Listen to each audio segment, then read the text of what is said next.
The invitation to meet Julian's parents arrived on embossed stationery that probably cost more than what most people spend on groceries for a week. It sat on my kitchen counter for 3 days before I finally picked it up again, tracing my fingers over the raised lettering. Mr. and Mrs. Victor Harrington request the pleasure of your company, as if they were royalty hosting a ball, not simply parents meeting their son's girlfriend for the first time. Julian and I had been dating for exactly 1 year, and he'd managed to delay this meeting with impressive creativity. Family vacations in the Maldives, his father's delicate health, his mother's charity commitments. But now, after a surprise proposal last month, there was no avoiding it anymore. "They'll love you," Julian insisted, pressing a kiss to my forehead as we packed for the weekend visit to his family's estate in Connecticut. I wasn't so sure.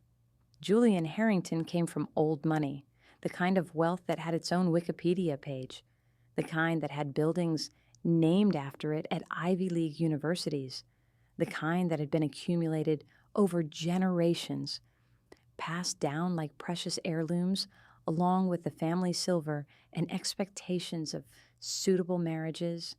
I, on the other hand, had grown up in a small farming town in Oregon where my parents still lived in the same modest home they'd bought when they were newlyweds.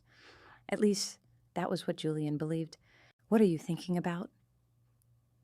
Julian's voice pulled me from my thoughts as he folded his expensive cashmere sweater with practiced precision. His hands were elegant, with long fingers that could sketch magnificent buildings with the same ease they caressed my skin. Hands that had never known manual labor or financial insecurity. I looked at my own hands, smooth and manicured now, but I still remembered the calluses they once bore. "I'm thinking maybe I shouldn't wear any jewelry this weekend," I said carefully. The statement wasn't entirely a lie. I had been considering exactly how to present myself, how far to take this little test I'd decided to conduct. Julian's brow furrowed in confusion. "Why not? You have beautiful pieces." He gestured toward the jewelry box on my dresser, which contained modest but tasteful items he'd seen me wear. None of them hinted at my actual net worth. I just think, I want your parents to see me, not what I'm wearing. Again, not entirely untrue. Julian smiled, that warm, a slightly crooked smile that had made me fall for him in the first place. "They'll see you, Annabeth. They'll see how amazing you are." His certainty would have been reassuring if I hadn't caught that brief flicker in his eyes, that momentary calculation, the same look I'd noticed when he'd first asked about my family background all those months ago, the look that had planted the first seed of doubt in my mind. The drive to Connecticut took 3 hours. Julian's Tesla glided smoothly along highways and then smaller roads lined with ancient trees just beginning to turn golden. The Harrington estate appeared suddenly around a bend, a sprawling colonial mansion with white columns and perfectly manicured grounds stretching in every direction, a place designed to intimidate, to announce its importance and heritage without saying a word. Much like the Harringtons themselves, I would soon discover. "Home, sweet home," Julian said with a mixture of pride and something else. Resignation, perhaps, or obligation. He squeezed my hand. "Ready?" I nodded, already settling into the role I'd decided to play. Not a complete fabrication, but a version of myself from a different timeline. Annabeth Mercer, daughter of struggling organic farmers, elementary school art teacher, grateful recipient of Julian's generosity and entree into a world she could never access on her own. Not Annabeth Mercer, founder and CEO of Mercer Tech Solutions, whose company valuation had recently crossed into billion-dollar territory, who earned more in a month than Julian's father probably made in a year, despite all his old money and connections. The massive front door swung open before we could reach it. a uniformed housekeeper, greeted Julian with warm familiarity while eyeing me with professional neutrality. Behind her stood the Harringtons, a tableau of practiced hospitality. Elaine Harrington was slender and elegant in a way that spoke of both genetics and rigorous self-discipline. Her silk blouse probably cost more than a teacher's monthly salary. Victor Harrington had Julian's height and build, but his smile didn't reach his eyes, which were already assessing me, cataloging every detail from my simple dress to my minimal makeup. "You must be Annabeth," Elaine said, air kissing near my cheeks. "Julian has told us so much about you." Her voice was honey poured over ice. "Welcome to our home." Victor's handshake was firm, his gaze direct. "So you're the young lady who's captured our son's heart. Julian tells us you're a teacher. Noble profession." The slight emphasis on noble told me everything I needed to know about what he really thought of my supposed career choice. The next hour was a carefully choreographed dance. Tea in the solarium overlooking gardens that employed 3 full-time landscapers. Questions that seemed innocent but were layered with subtext. How did I like my small apartment in Brooklyn? Translation: how does it feel to live in a space smaller than our guest house? Had my parents ever visited New York? Translation: are they too poor to travel? Did I enjoy the arts? Translation: do you even know how to behave at the opera? I answered each question with the perfect blend of humility and quiet dignity that my fictional self would display. Yes, my apartment was cozy, but just right for me. No, my parents rarely left Oregon, as the farm required constant attention. I loved the few museums and performances Julian had introduced me to. With each response, I watched Elaine's smile grow tighter, Victor's questions more pointed. Julian sat beside me, occasionally squeezing my hand, but otherwise allowing his parents' subtle interrogation to continue. "Julian mentioned your family grows organic produce," Victor said, reaching for another petit four. "Fascinating business model, though I imagine the profit margins are quite slim." The statement was designed to make me uncomfortable, to highlight the gulf between our worlds. Instead, I had to suppress a smile, thinking of the organic farming subsidiary I'd started 3 years ago, which now supplied premium ingredients to some of the most exclusive restaurants in Manhattan. "It's challenging," I agreed, "but my parents love what they do." They believe good food shouldn't just be for those who can afford to pay $30 for a salad. The slight barb landed exactly as intended. Elaine's eyebrow twitched. Victor cleared his throat. Julian shifted in his seat. "Well, I think it's time to show Annabeth to her room so she can freshen up before dinner," Elaine announced, rising gracefully. "Julian, you'll be in your old room, of course." The separation of sleeping arrangements wasn't surprising. Despite the Harringtons' progressive political donations, some traditions apparently remained sacred. Julian looked as if he might protest, but then nodded, following his mother's script as he always did. My assigned guest room was beautiful in the way museum displays are beautiful. Perfect, but untouchable. The 4-poster bed was made up with linens that probably had a thread count higher than my supposed teaching salary. Fresh flowers sat on every surface, their perfume almost overwhelming. The bathroom gleamed with marble and gold fixtures. It was a room designed to make an impression, to remind visitors of their place in the hierarchy of the Harrington world. As I unpacked my deliberately modest clothing, I heard voices from the open window. Julian and his parents standing on the terrace below. I moved closer, careful to remain out of sight. Their voices carried clearly in the still afternoon air. "She seems sweet, darling," Elaine was saying, "but surely you can see this is just infatuation." "You have nothing in common." "Mother, you spoke with her for all of 30 minutes, Julian protested, but his voice lacked conviction. What could you possibly know about what we have in common? Victor's deeper voice cut in. What your mother means is that there are practical considerations. The Whitfields were asking about you at the club last weekend. Margot is back from London, you know? Single again. I'm not interested in Margot, Julian said. But again, I noted the hesitation, the uncertainty. I love Annabeth. I've asked her to marry me. There was a moment of silence, and I imagined the looks being exchanged below. Oh, Julian, Elaine finally said, her voice softening with practiced maternal concern. Love is wonderful, but marriage is a partnership, a merging of families, of backgrounds, of expectations. Your father and I want you to be happy, but we also want you to be realistic.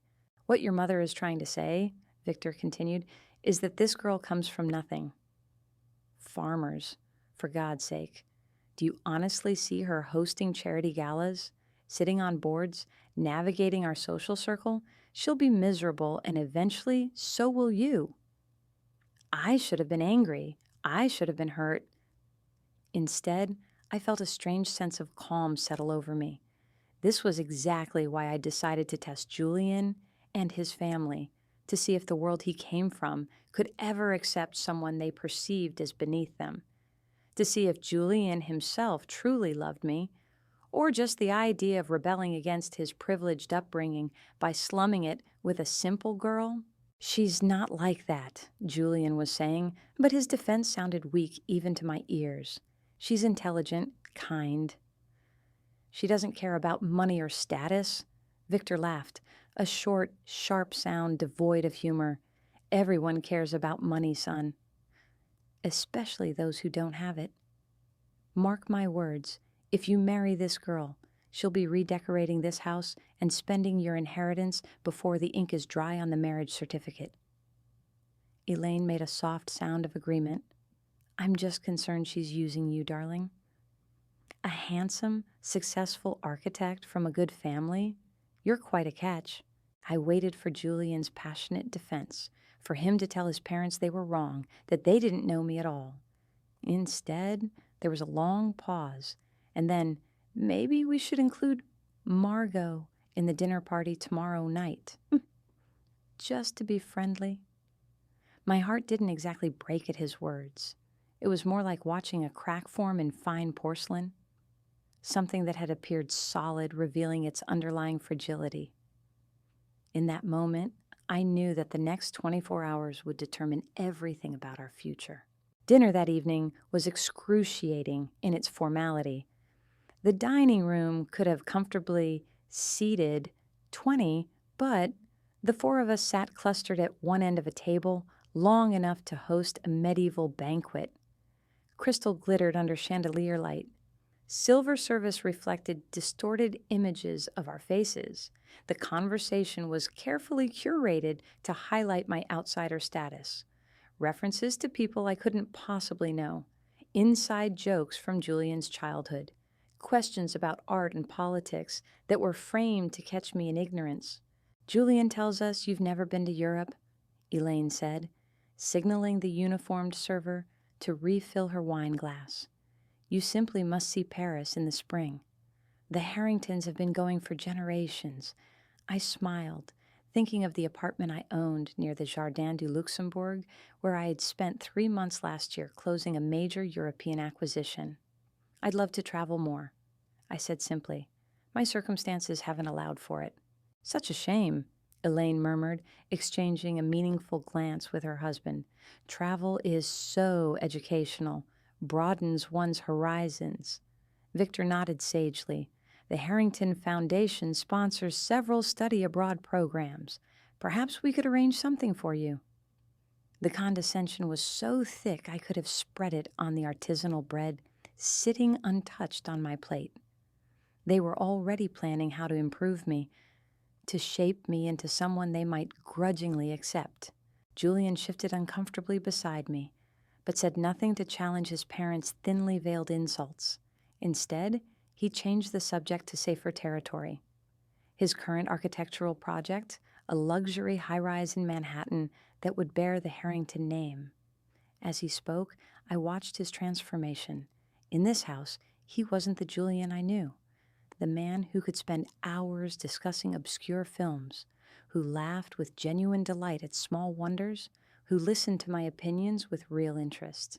Here, he was Victor Harrington's son, heir to a legacy that had shaped him since birth. After dinner, Victor invited Julian to his study for brandy and man talk, leaving me alone with Elaine. She led me to a sitting room that looked as if it had been transported intact from an English country manor.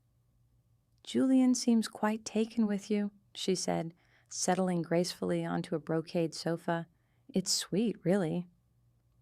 He's always had a soft heart, the implication being that his interest in me was charity, not love. "I care about your son very much," I said, keeping my voice neutral. "We make each other happy." Elaine's smile didn't reach her eyes. Happiness is wonderful, but marriages and families like ours require more than that. There are responsibilities, expectations, traditions that may seem outdated to someone from your background, but which have preserved our family's position for generations. "And what position would that be?" I asked, unable to resist poking at her pretension. Elaine looked momentarily startled by my directness, then recovered. "The Harringtons have been leaders in business, philanthropy, and civic engagement since before this country was founded. Julian's great-great-grandfather was a senator. His grandfather advised presidents. We aren't just wealthy, Annabeth. We have influence, responsibility, and you're concerned I might not understand that responsibility," I supplied, watching her carefully. Elaine sighed, a practiced sound of maternal concern. "I worry that you'll find yourself overwhelmed. That ultimately, the disparity in your backgrounds will create insurmountable challenges for both of you." She leaned forward, lowering her voice confidentially. "Julian has certain financial obligations, family investments that require attention, properties that must be maintained, a legacy that must be preserved and enhanced for future generations. And you think I might be a drain on those resources," I concluded for her. The irony was almost painful. Elaine had the grace to look slightly embarrassed. "I wouldn't put it so crudely. But marriage is a practical arrangement as well as a romantic one. Or surely your parents taught you that." I thought of my actual parents, who had indeed taught me about practicality, about working hard, investing wisely, and building something from nothing. Skills the Harringtons, with their inherited wealth and position, might not fully appreciate. "My parents taught me about love," I said simply, "and respect." Elaine's smile turned brittle. How charming. "But love doesn't pay for Julian's lifestyle, or the one you seem eager to adopt." The accusation hung in the air between us. I could have ended the charade then, could have told her exactly how much I was worth, how little I needed Julian's money or family connections. But the test wasn't complete. I needed to see it through to its conclusion. Later that night, I lay awake in the guest room, staring at the ornate ceiling and contemplating my next move. A soft knock at the door interrupted my thoughts. Julian slipped into the room, looking boyish in pajama pants and a Harvard t-shirt. "Sorry about my parents," he whispered, sitting on the edge of the bed. "They can be a bit much." A bit much, as if their behavior could be dismissed as mere social awkwardness rather than calculated disdain. "Do you agree with them?" I asked directly. "About me?" Julian's hesitation told me everything. "Of course not," he finally said, but the words rang hollow. "I love you. I want to marry you." I sat up, studying his face in the moonlight, filtering through the expensive curtains. "But," his sigh was heavy with family obligation. "But nothing. It's just, they have certain expectations, traditions. They'll come around once they get to know you better." "Will they? Or will they expect me to come around, to change myself to fit into their world? Julian ran a hand through his hair, a gesture of frustration I'd come to know well. It doesn't have to be like that. We can find a middle ground, but I could see the truth in his eyes. There was no middle ground in the Harrington world. There was only conformity or exclusion. Julian, if we marry, where would we live? The question seemed to catch him off guard. Well, I own the apartment in Manhattan, but eventually my parents expect. That is, there's an understanding that I'll take over management of the family properties, including this one, meaning we would live here, under Elaine's watchful eye, raising children to be proper Harringtons. And what about my career? My family? Julian looked uncomfortable. You could teach at the private academy in town. It's very prestigious, and your parents could visit, of course, for holidays and such. Each word was another crack in the porcelain, another revelation of how thoroughly Julian had planned our future according to his family's expectations, despite his claims of loving me for who I was. You should go back to your room, I said quietly, before your mother realizes you're missing. He looked as if he might protest, then nodded and slipped out as quietly as he'd come. I sat in the darkness for a long time afterward, thinking about love and compromise, and where the line between them blurred into surrender. Morning brought forced cheerfulness and strained conversation over a breakfast that could have fed a small village. Elaine announced plans for a luncheon the following day. Just a few close family friends, she said, though her definition of few turned out to be 30 people. Including the Whitfields, she added, with a meaningful glance at Julian. Margot has been asking about you. Julian said nothing, but I noticed he didn't object either. The day passed in a blur of carefully orchestrated activities designed to highlight my outsider status. A tour of the family portrait gallery, where generations of Harringtons stared down at me with the same assessing gaze as their current descendants. A walk through gardens where Elaine pointed out rare specimens imported from countries I had supposedly never visited. Lunch on the terrace, where the conversation repeatedly circled back to Julian's ex-girlfriend Margot, who was apparently not just wealthy and well-connected, but also a talented pianist, fluent in 3 languages and dedicated to the same charities as Elaine. By mid-afternoon, I needed escape. I claimed a headache and retreated to my room, but the walls seemed to close in around me. The perfection of the Harrington estate had become suffocating. I changed into jeans and a simple sweater, then slipped out a side door, hoping to find some peace in the extensive grounds. I followed a stone path that led away from the manicured gardens into a more wooded area. The September air was crisp, carrying the first hints of autumn. Leaves crunched beneath my feet. The sound of voices made me pause. I had wandered near a stone pavilion, partially hidden by ancient oak trees. Victor Harrington's distinctive baritone carried clearly in the still air. Julian needs to end this nonsense, he was saying. The girl is obviously after his money. You can see it in how she looks at everything here, calculating its worth. A female voice responded, Elaine, I've tried to be subtle, but perhaps we need to be more direct. The Whitfields will be here tomorrow. Margot still cares for him, if we can just remind Julian of what he's giving up. It's more than that, Victor continued. Think of the practical implications. This girl has nothing to contribute to the marriage. No family connections, no social standing, no financial assets. And God knows what kind of genetic history we're dealing with. Farmer stock? The casual cruelty in his tone made my breath catch. These people who knew nothing about me had already decided I was unworthy, based solely on what they perceived as my social and economic status.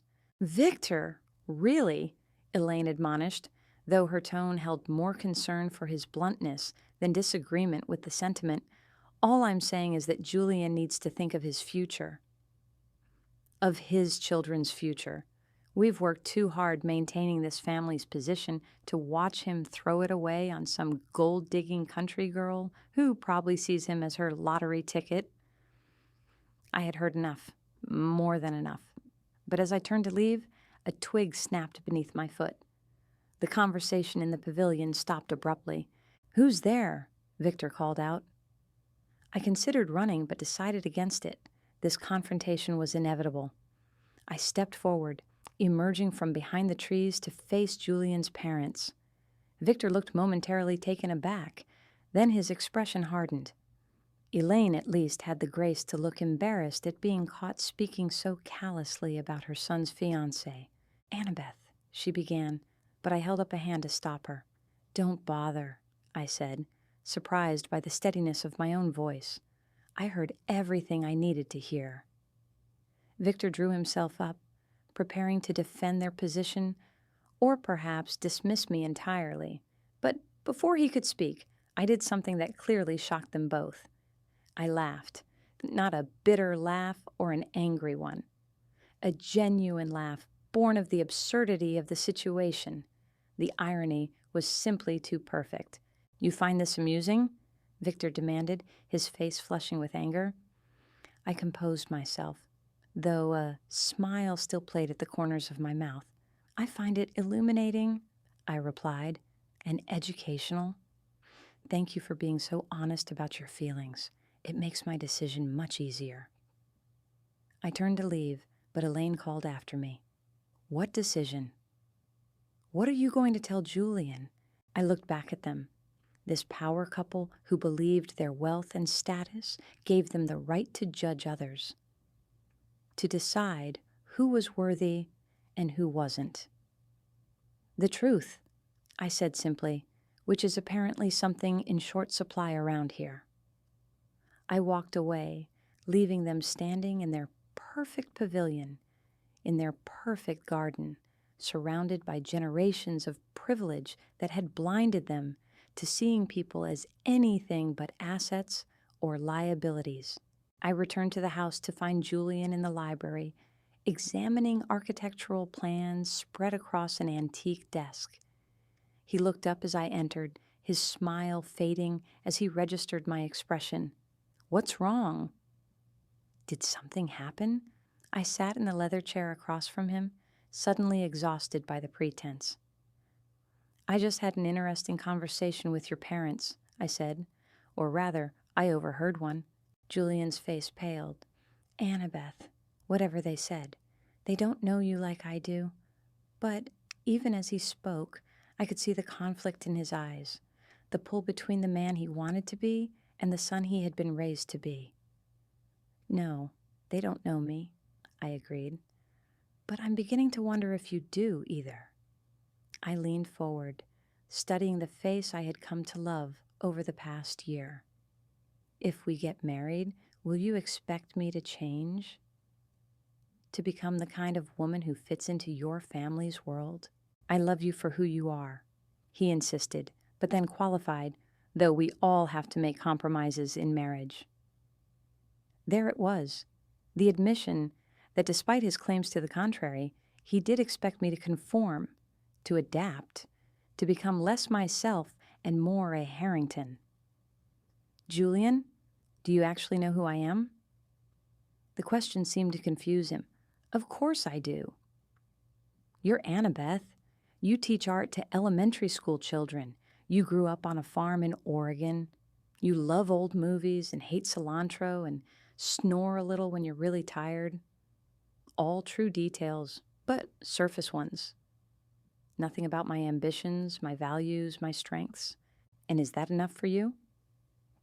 Am I enough for you as I am? With no family connections, no trust fund, no social pedigree?" Julian looked increasingly uncomfortable. "This isn't about money," he insisted, though we both knew that wasn't entirely true. "And yet your parents think I'm a gold digger." a lottery ticket, farmer stock with questionable genetics. I repeated their words deliberately, watching him flinch at each one. And you didn't defend me. Not really. Not when it mattered. What do you want me to do? Cut ties with my family? Turn my back on everything I've been raised to value? The frustration in his voice was genuine. In his mind, he was being asked to make an impossible choice. No, I said quietly. I want you to see me. To value me for who I am, not who you might shape me into. To stand beside me as an equal, not as a project or a rebellion against your parents. I stood up, suddenly certain of what needed to happen next. I think I should leave. This weekend was a mistake. Julian rose quickly, reaching for my hands. Annabeth, please. Don't let my parents ruin what we have. I looked at our joined hands, his smooth and manicured, never having known real hardship or struggle. It's not about your parents, Julian. It's about us, about whether what we have is real or just a comfortable illusion. I gently pulled my hands away. I'm going to pack my things. I think it would be best if I took a taxi to the train station. Don't be ridiculous. I'll drive you back to the city. The dismissal of my independence, however well-intentioned, was telling. Even now, he assumed I needed his assistance, his resources. No, I said firmly. I need time to think. Alone. I left him standing in the library, surrounded by the trappings of his privilege, wondering if he could ever truly see beyond it. In my guest room, I methodically packed my modest belongings, carefully maintaining the persona I'd adopted for this weekend. The elementary school teacher with limited means but abundant dignity. Part of me wanted to reveal everything right then. To call my driver and have him bring the Bentley, I rarely used. To watch their faces as they realized just how wrong they'd been. But that would be petty, and despite everything, I still cared for Julian. Still hoped he might prove to be more than his upbringing. As I zipped my suitcase, there was a knock at the door. Elaine Harrington stood there, her perfect posture and practiced smile firmly in place. Julian tells me you're leaving, she said, stepping into the room without waiting for an invitation. I hope this isn't because of what you overheard earlier. Victor can be blunt, but he only wants what's best for Julian. And you believe that's not me, I said, not bothering to phrase it as a question. Elaine sighed, arranging herself elegantly on the edge of the bed. Annabeth, surely you can see the practical challenges. You and Julian come from different worlds, different expectations. She looked around the room, at my simple luggage, my unadorned clothing. Marriage is difficult enough without adding that kind of fundamental incompatibility. You mean financial incompatibility. Her lips thinned at my directness. Among other things, yes. Julian has responsibilities, obligations to his family, and our position in society. He needs a partner who understands that world, who can help him navigate it successfully. She smoothed an invisible wrinkle from her immaculate slacks. I'm sure you're a lovely person, and perhaps in another context, but a Harrington marriage isn't just about two people. It's about legacy. I closed my suitcase with a decisive click. Thank you for your honesty, Mrs. Harrington. It's been illuminating. She looked surprised, perhaps expecting tears or anger. You're taking this very well, she observed, studying me with renewed interest. I smiled, feeling a strange sense of peace despite everything. I believe in seeing situations clearly, in understanding exactly what I'm dealing with. I picked up my bag. Please tell Julian I'll be in touch when I get back to the city. I think we both need some time to consider what we really want. Elaine walked me to the front door, maintaining perfect hostess manners despite her obvious relief at my departure. Julian appeared from the library, looking distressed. Annabeth, don't go like this. Let me drive you. I shook my head. The taxi will be here any minute. I called while I was packing. As if on cue, tires crunched on the gravel driveway. But it wasn't a taxi. It was a sleek black Maybach with tinted windows. My executive driver, Thomas, stepped out and opened the rear door. "Ms. Mercer," he called, "your car is ready." Julian looked confused. Elaine's perfect eyebrows drew together in suspicion. "I thought you called a taxi," she said, her voice suddenly less certain. I smiled, a real smile this time. I decided to call my driver instead. It seemed more practical. I walked down the steps toward the waiting car, aware of their stunned expressions behind me. At the last moment, I turned back. "Thank you for your hospitality, Mrs. Harrington." It's been an educational weekend. As Thomas closed the car door behind me, I caught one last glimpse of Julian's face. Confusion, suspicion. The first glimmer of understanding that perhaps he didn't know me quite as well as he thought. As the Maybach pulled away from the Harrington estate, I leaned back against the buttery leather seats and finally allowed myself to exhale fully for the first time all weekend. The test was complete. Now, I just had to decide what to do with the results. The distance between Connecticut and Manhattan seemed to stretch with every mile, creating space for clarity. I watched the landscape change from manicured estates to dense woodlands to the eventual chaos of the city. By the time Thomas pulled up to my building in Tribeca, I had reached a decision. This charade had gone on long enough. It was time for honesty, whatever the consequences might be. My penthouse welcomed me with familiar comfort.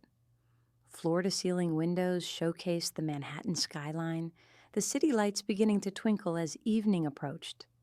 I kicked off my shoes, poured myself a glass of the ridiculously expensive wine I actually enjoyed, and called Dahlia, my best friend and business partner.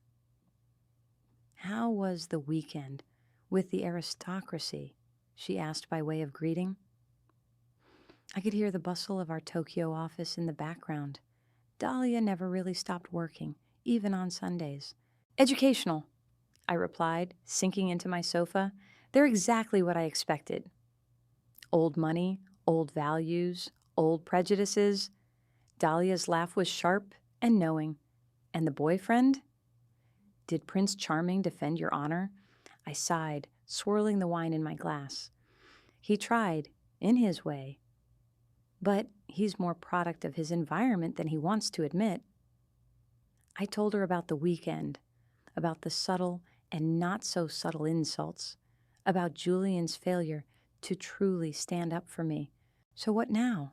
Dahlia asked when I finished. "Are you going to tell him the truth?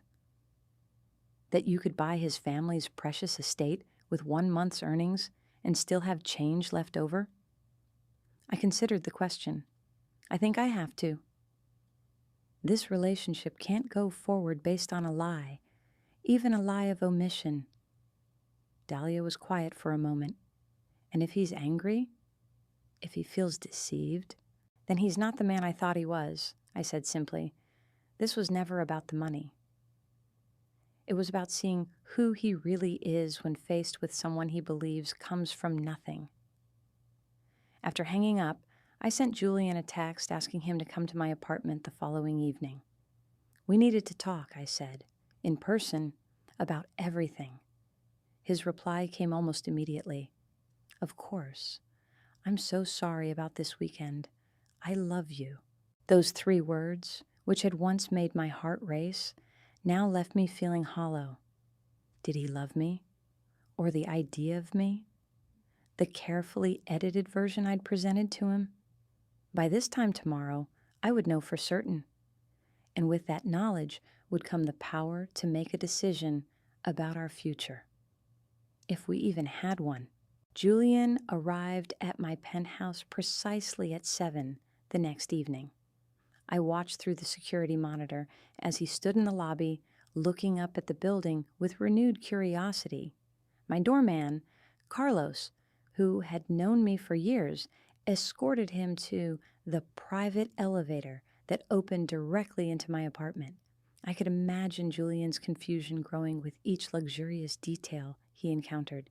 The building was one of Manhattan's most exclusive addresses, where apartments rarely sold for less than $20 million. Not exactly elementary teacher territory. When the elevator doors slid open, Julian stepped into my home for the first time. I'd always met him at his place or at restaurants, carefully maintaining the illusion of my modest means.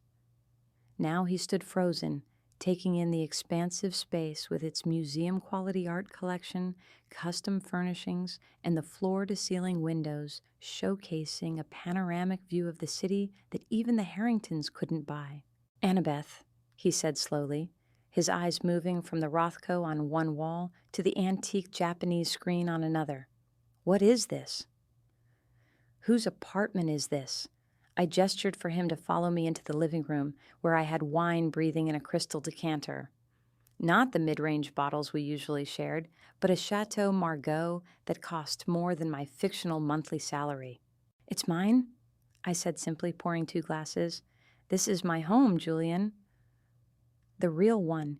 He accepted the wine automatically, still looking shell-shocked. "I don't understand."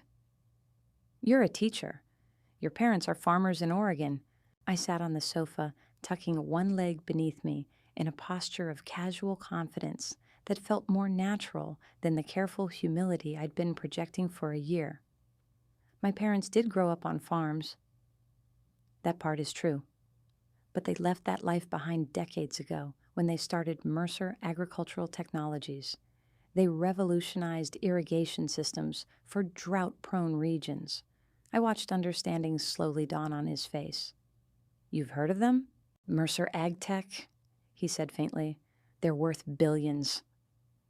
I nodded, taking a sip of my wine. "And I'm their only child. Though I've never relied on their money, Mercer Tech Solutions is entirely my creation." I gestured toward my home office, where the glass wall revealed multiple monitors displaying market data and global operations metrics. "I founded it 12 years ago. Current valuation is just over $3 billion.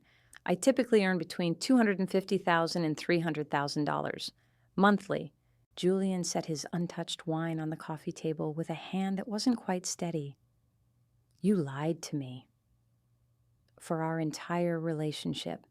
The accusation hung between us, not entirely unjustified. I withheld information," I corrected.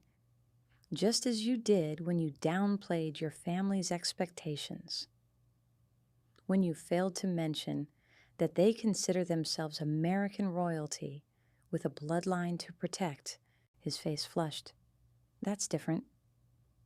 I wasn't pretending to be someone else entirely. I raised an eyebrow. "Wasn't you?"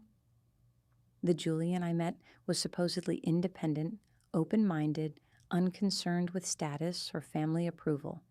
Yet, this weekend revealed someone quite different. Someone who let his parents insult his fiancé repeatedly without meaningful intervention. He stood abruptly, pacing across my expensively minimalist living room. Why? Why create this elaborate fiction? Was it all just some kind of sick test? I considered the question carefully, owing him at least this truth. "It started as protection," I admitted. "When you grow up with wealth, you learn quickly that some people want you for what you have, not who you are. My first fiancé taught me that lesson painfully." "So you just assumed I was a gold digger?" The hurt in his voice seemed genuine. I assumed nothing. I wanted to be sure. I stood moving to the windows that showcased the glittering city. "When we met at that gallery opening, you thought I was just another art lover. Maybe a teacher, as I mentioned. You asked for my number before you asked what I did for a living. It was refreshing. So refreshing that you decided to lie about everything else." Julian's voice had an edge now. "I didn't lie about everything. My favorite films, my dislike of cilantro, my political views, my dreams for the future, those were all real. I just changed the packaging." I turned to face him directly. "Would you have treated me differently if you'd known I was wealthier than your family?" "Be honest." Julian opened his mouth to deny it, then closed it again. The silence stretched between us, heavy with unspoken truths. Maybe, he finally admitted. Not intentionally, but yes, probably. At least he had the integrity to be honest about that. And your parents? I pressed. How would they have treated me? They would have been much more welcoming. The admission seemed to pain him. They would have overlooked any perceived social differences because of your financial status. The naked truth of it hung in the air between us. The Harringtons' values, distilled to their essence. That's why I needed to know, Julian. I needed to see who you really are when faced with someone you believe comes from nothing, someone your parents consider beneath you. I moved closer, searching his face. I needed to know if you would stand up for me when it mattered, if you would choose me over family expectations and social pressure. And I failed your test, he said quietly. Not a question, a resignation. I nodded, feeling no triumph in the confirmation. You did. But perhaps I failed too, by not trusting you with the truth from the beginning? I returned to the sofa, suddenly exhausted by the weight of secrets finally revealed. So where does that leave us? Julian remained standing, his tall frame silhouetted against the night sky beyond my windows.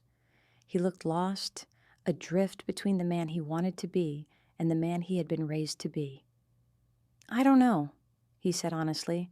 I love you. I think I do. But I don't know if I even know who you are anymore. I'm still Annabeth, I said softly, the woman who loves old movies and hates cilantro and snores a little when she's really tired. I just happen to run a global technology company instead of teaching elementary school art. I smiled faintly, though I do volunteer teach art classes twice a month at a community center in Brooklyn. That part wasn't entirely fiction. Julian finally sat again, reaching for his wine with a deliberate movement. I need to process this.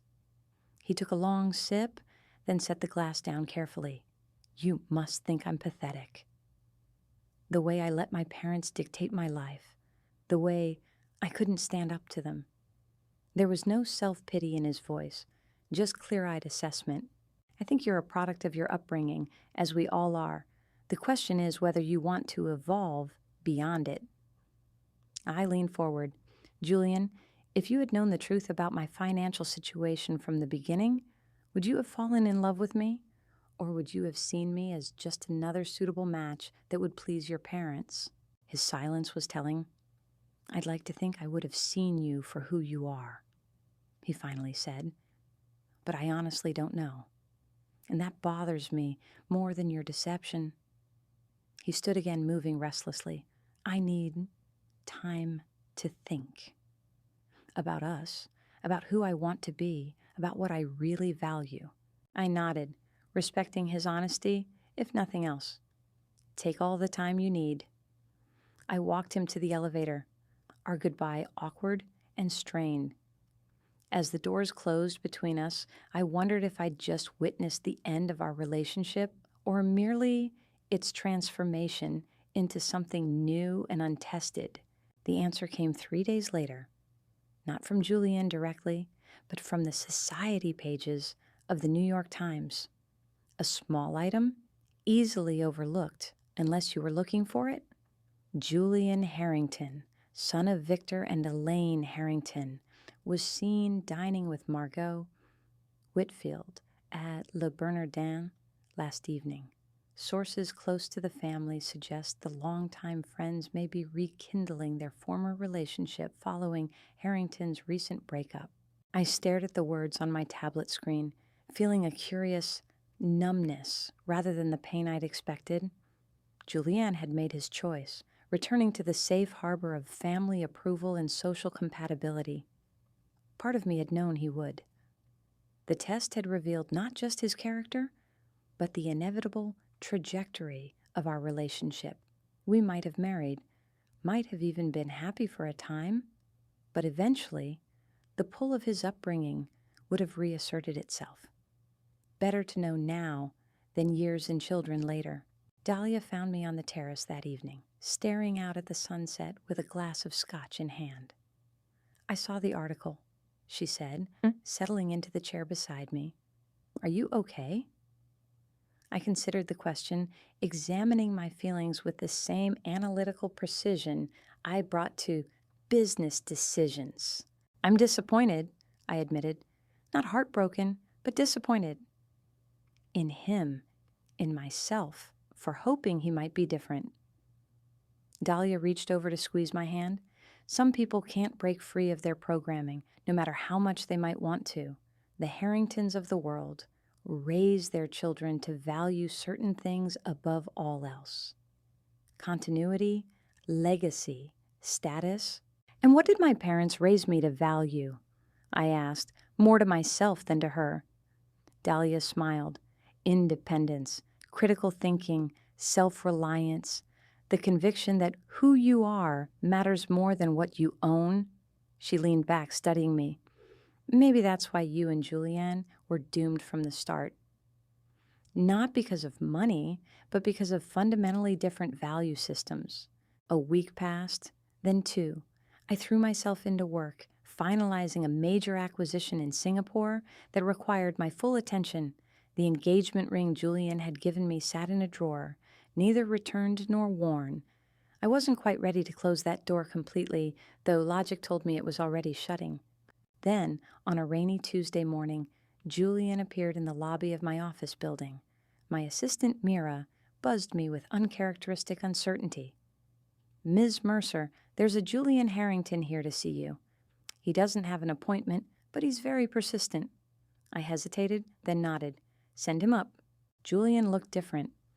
Something in his posture, perhaps, or the set of his jaw. He wore a simple sweater and jeans, rather than the carefully curated business casual he normally favored. "Thank you for seeing me," he said formally, as he took a seat across from my desk.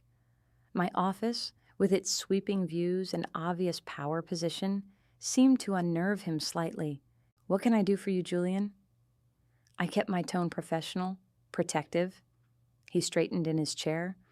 "I've been doing a lot of thinking these past few weeks. About us, about me, about what I really want."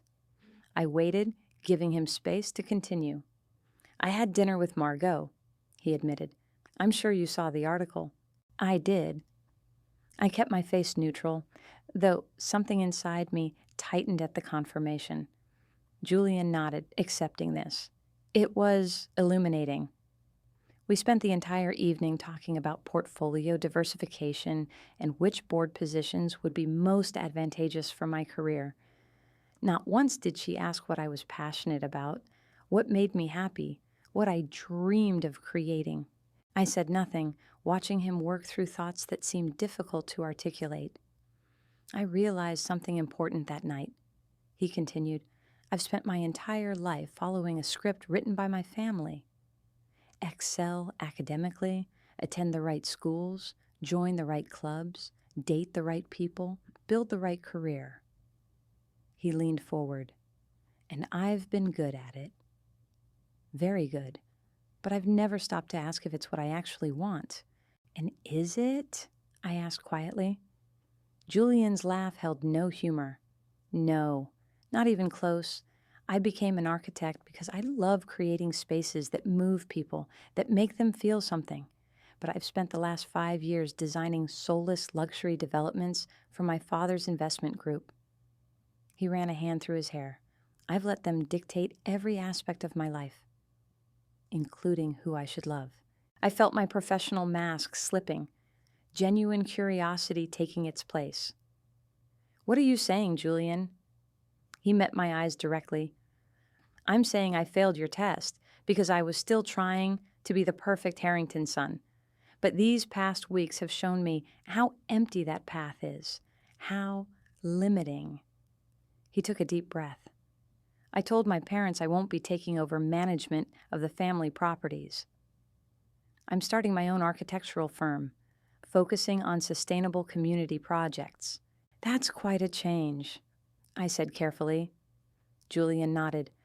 "My father threatened to cut me off financially. I told him that was his choice to make, but my decision stands. A smile tugged at the corner of his mouth. Turns out I've been living well below my means for years. I have enough saved to start over if necessary. I studied him, looking for signs of the uncertainty I'd seen at his family estate, finding instead a quiet determination that seemed new and yet somehow more authentic. "Why are you telling me this?" I finally asked. Julian's expression grew serious again. "Because I owe you an apology. Not just for failing to defend you to my parents, but for not being honest about who I really am, about the ways I've compromised myself to meet their expectations." He leaned forward. "You were right to test me, Annabeth. I needed to face the truth about myself and my choices." "And what truth have you found?" I asked, my voice softer now. Julian's answer came without hesitation, "That I want to be worthy of someone like you. Not because of your wealth or your success, but because of your integrity, your refusal to compromise on what matters." He stood, moving to the window to gaze out at the city spread below. "I don't expect you to forgive me or to give me another chance.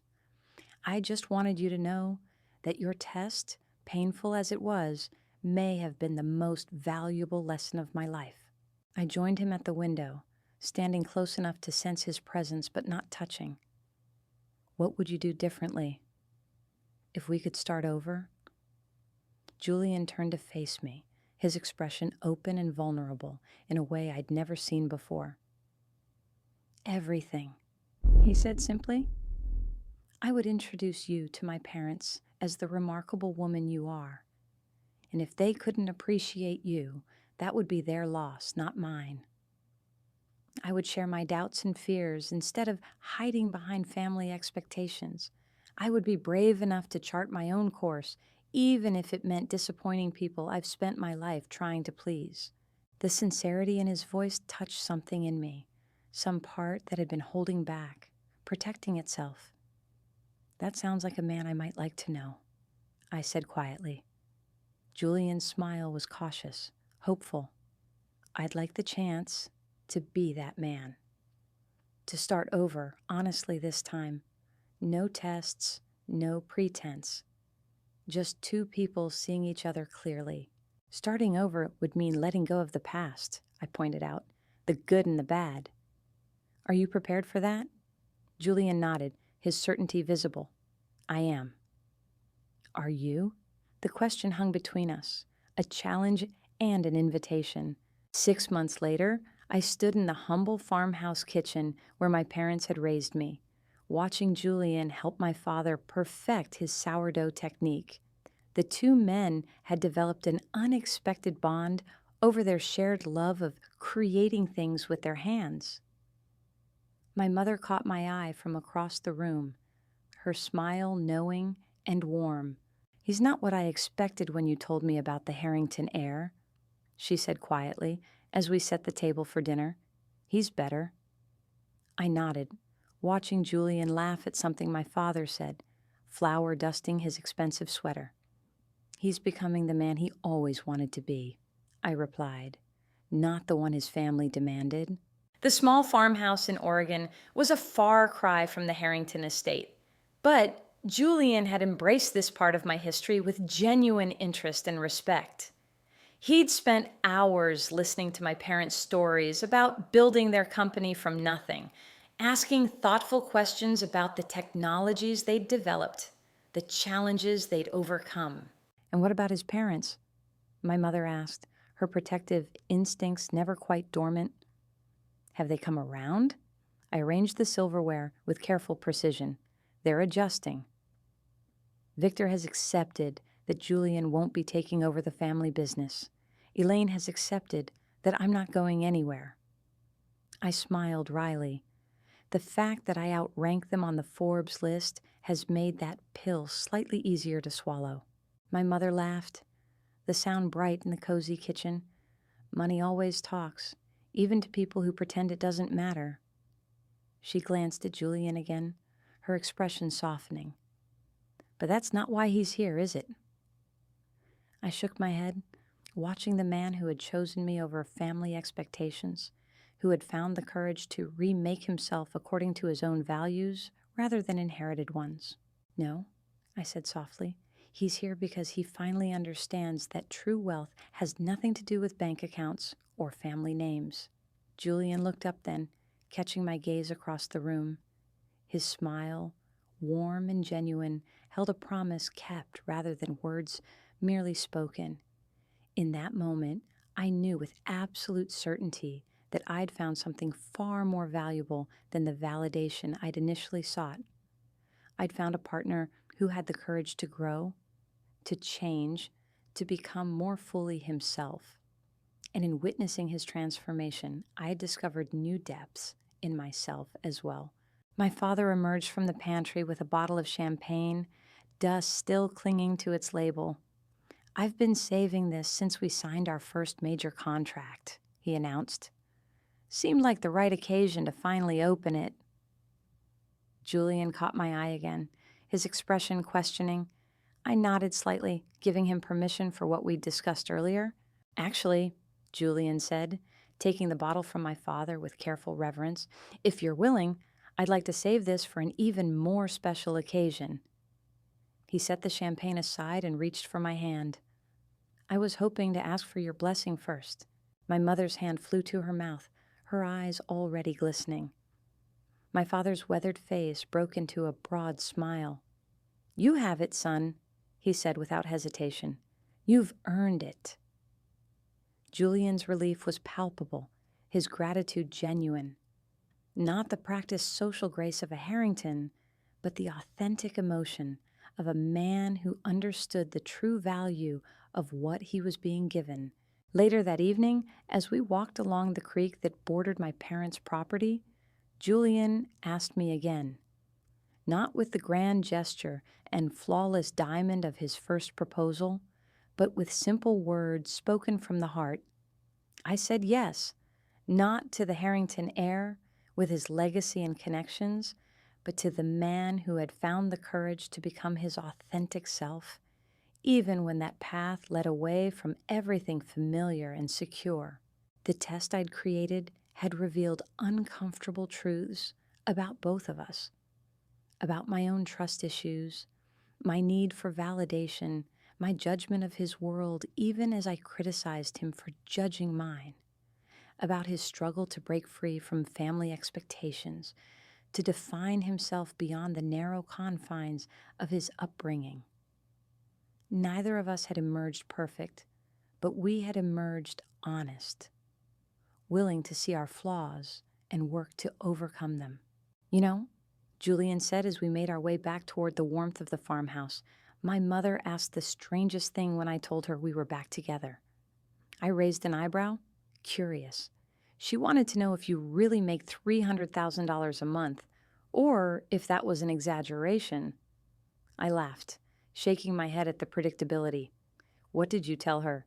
Julian's smile was mischievous, a glimpse of the man he was becoming rather than the carefully controlled son he had been. I told her that was actually a slow month. He squeezed my hand. And then I told her it didn't matter. That I'd love you if you were that elementary school teacher I thought you were. That I'd choose you over family approval, social status, and financial security. That I'd finally learned what actually matters. I leaned into him, feeling the solid strength of the man who had faced his own weaknesses and chosen to overcome them. "And what matters, Julian Harrington?" He stopped walking, turning to face me in the fading light of an Oregon sunset, so different from the manicured perfection of his family estate, yet somehow more beautiful in its wild authenticity. "Courage," he said simply. "The courage to be who you really are, even when it costs you something. The courage to love someone for their essence rather than their assets. The courage to build a life based on your own values, not ones you've inherited." He traced my cheek with gentle fingers. "You taught me that, Annabeth. Your test showed me how far I still had to go, But it also showed me what was possible if I found the courage to change. As we walked back toward the warm lights of my childhood home, I realized that the deception that had begun as a simple test of character had transformed into something far more profound, a catalyst for growth, for honesty, for the kind of love that sees clearly and chooses anyway. I hadn't just tested Julian's worthiness for me, I'd created an opportunity for both of us to discover who we truly were and who we might become together, the wealthy heiress and the Harrington son. Both of us pretending to be someone else, both of us finding our way to authenticity through the very deception meant to reveal it. There was a beautiful irony in that, a symmetry that felt like the beginning of a story worth telling. Not the story of wealth or status or social acceptance, but the simpler, more profound story of two people finding the courage to be real in a world that constantly encouraged pretense. And in the end, perhaps that was the greatest wealth of all,